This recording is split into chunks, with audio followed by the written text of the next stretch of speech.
Kapos ang higharon sa duha ka malaglaing team atul sa kapisahan sa Catalunya Grande ug Barangay 21-C. Samtang mga kapuso, balikan nato na ng mga balita. Ato ang siren mga panghitabo katong miaging Sabado nihayag og samot ang kadalanan ni atong miaging Sabado tungod 2,600 ka mga kapusong Dabawenyo ni partisipar sa Energizer Night Race. Ug tanang misamot nalingaw gayud ani ang mga balita ato ni Brazil kan. 3 2, 1! Unang dagan ang 10K runners. 3, 2,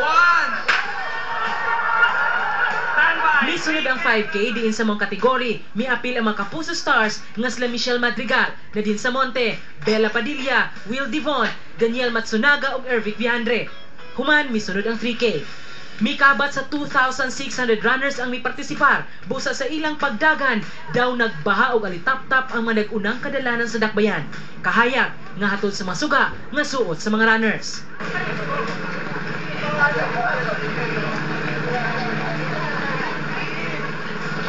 Miuban ang GMA News sa mong race ug nadiskubre nga mga pipila ka personay sa dakbayan ang misalmot. Ang bana sa atong mayor nga si Atty. Carpio. Si Acting City Administrator Atty. Zulaika Lopez. Hi! Happy New Year! Kaya ma'am? Kaya? Kaya pa! Misalmot usab ang GMA News and Public Affairs Davao ug uban pa. Ano? Ay!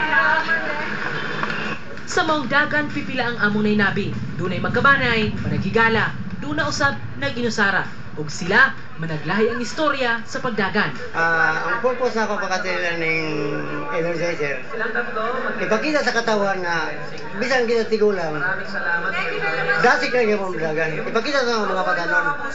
Just to have fun for the kids also. That's it. Kasi the kid wants. Kailangan nirahan siyang motil. Nag-gym po sa holiday spa. Fun lang.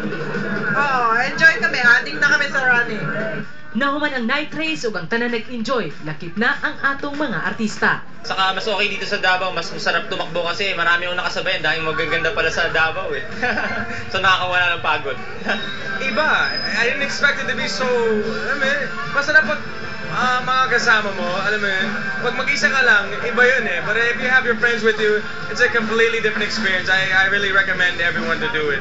Kumain kami kanina bago mag-race. Sabi namin, kain tayo para malakas tayo. Pagtakbo namin, hindi na pa tayo kumain. Ang sakit ng tiyan ko. Pero okay naman, masaya naman. It's always a pleasure. It's always an honor to to do this for charity and to see a lot of people running for fun. You meet a lot of different people. Everybody happy, everybody enjoying. Like when I was running, every time I pass somebody, talk to them like, oh, what's going on? And then, kaya, tara. Okay naman, like ako tatakbo ako, may iba kakausapin ako, ganyan. Natuwa naman ako, like yung iba sinasabayan pa nila ako. So, sobrang nag-enjoy ako. Sana maulit-ulit. Ay naman, masaya. Enjoy. First time kasing night races. So, okay naman.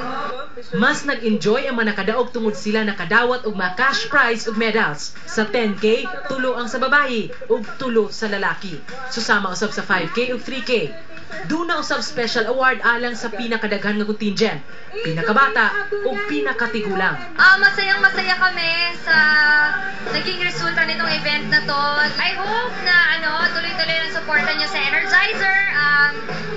Keep on running, not just during the daytime, at night, gamitin ang Energizer headlight. Managlahi ang istorya luyo sa pagdagan. Dunay gustong dunay pamatud-an, dunay usay gusto magbanding lamang. Managlahi ng istorya apan usa lang tumong. Kini mang enjoy ug makatabang. Brazil can peace, una sa balita. Kapuso atong balikan